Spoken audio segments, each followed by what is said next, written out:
In this lesson, I'm going to provide you reasons why your email marketing is ineffective and strategies you can use too in order to make your email marketing endeavors better.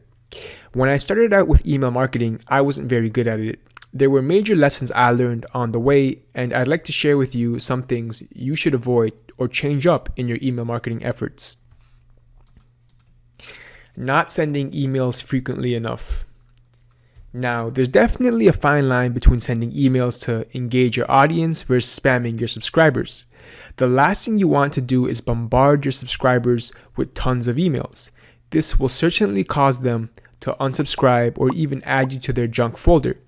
But at the same time, you don't want to be that person who emails them and they're wondering who you are because you don't email them frequently enough.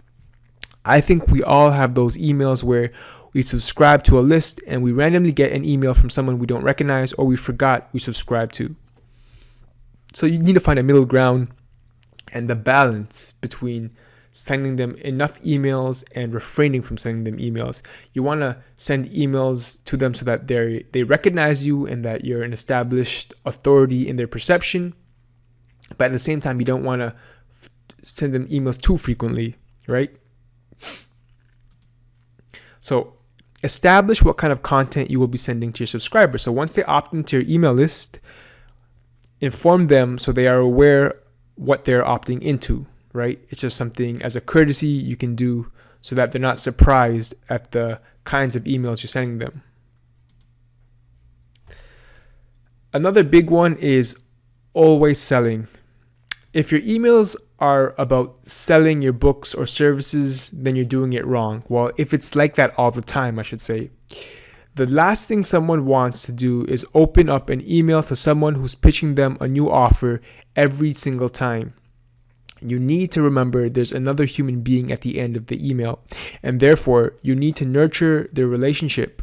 Bring value first, then sell. That's how I've set up my autoresponder. The first 3 to 4 emails are non-sales emails, but contain valuable content relevant to the niche I'm in. Add value first. You want your subscribers to get a feeling of excitement when they see a new email in their inbox from you. The best way to create excitement is to create free content with perceived value. And another tip is, or another reason why your email list might not be effective or it might suck, or your email marketing might suck, is having a non-responsive list. You will never hear the internet marketing gurus admit to this, but the truth is not all niches will be responsive.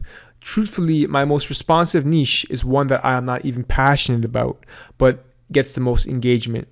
So remember, when creating a list, you need to create a responsive list so that has engagement, so that you can set things up in a way where you can push them to the call to action to buy your offers.